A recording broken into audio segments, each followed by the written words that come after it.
Salut, je m'appelle Laurent Frédéric, je suis photographe et vidéaste depuis 3 ans maintenant. Et aujourd'hui, je vais t'embarquer dans un type de vidéo assez spécial. Donc, je vais t'embarquer avec moi pour de la street photographie. Et pour ce shooting, on va éviter d'amener des gros appareils. Donc comme celui-là. Bon, il n'est pas énormément plus gros, il y a des appareils beaucoup plus gros que ça. Mais il n'est pas très pratique avec tous les boutons, tous les réglages. Et donc du coup, pour ce shooting aujourd'hui, je vais prendre un point and shoot. Donc c'est de la marque Olympus. Donc c'est le Olympus Super Zoom 70 GAF. Que des mots compliqués. Franchement, c'est un point and shoot basique. Je crois qu'il est sorti dans les années 2003. Il a été, je crois que c'était un cadeau de mon père à mon frère à l'époque. Et je l'ai piqué à mon frère parce qu'il l'utilisait plus. Je t'aime, bro. C'est un appareil photo argentique, tout ce qu'il y a de plus basique. Justement, c'est pour ça que je le kiffe, c'est pour ça que je l'aime bien. C'est parce qu'il n'y a pas tous les réglages comme avec cet appareil, de l'ISO, de la vitesse d'obturation, de l'ouverture, etc. Parce que pour de la street photographie, après ça c'est mon goût personnel. Moi j'aime la rapidité, la vitesse et j'ai envie juste de prendre la caméra et dès que je vois quelque chose, de la prendre en photo, d'immortaliser le moment. C'est un peu le concept de la street photographie. Et du coup, je trouve que ce genre d'appareil, il n'est pas parfait, il a ses défauts, mais il remplit bien la tâche pour moi. Et en plus, ça coûte pas très cher, hein. Vous pouvez l'avoir à 10 ou 15 € minimum. Du coup, aujourd'hui, ça sera une nouveauté pour moi parce qu'on va shooter avec du Portra 400. J'ai eu l'occasion de shooter avec du Portra 800 et du Portra 160, mais jamais avec le Portra 400, celui que tout le monde en parle. Allez, c'est parti.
Ça y est, il a été développé, vous avez sûrement dû voir quelques photos pendant le petit montage. Franchement maintenant, après avoir shooté du Portra 400, je comprends pourquoi les gens ils kiffent énormément ce film. Les couleurs, la saturation et même le feeling qu'il y a avec la photo, le grain à 400 ASA.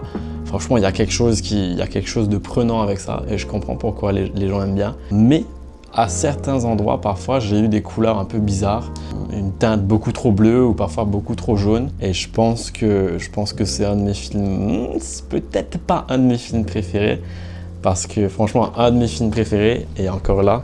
Donc moi, j'avais l'habitude de shooter en noir et blanc, donc avec le Ilford. Donc j'ai un peu cette mentalité, cette façon de penser, beaucoup avec les contrastes, avec les formes, comme sur cette photo par exemple. C'est difficile de dire quelle est la meilleure photo pour moi parce que pour moi elles sont pas toutes bonnes certes, mais il y en a pas mal qui m'ont beaucoup plu. Mais je pense que la plus belle des photos de ce tirage, je pense que c'est celle du bâtiment et de l'arbre. Franchement, avec les couleurs pastel, le blanc qui vraiment casse mais pas trop, on voit quand même le champ dynamique qui est capable d'avoir le portrait. Si t'as kiffé, n'hésite pas à laisser un petit pouce bleu. Et si t'as des potes ou de la famille qui s'intéressent à la photographie, ou tout simplement si tu as kiffé le contenu, n'hésite pas à partager. C'était Laurent Frédéric et on se retrouve peut-être bientôt pour une prochaine vidéo. Et ouais. Allez, ciao.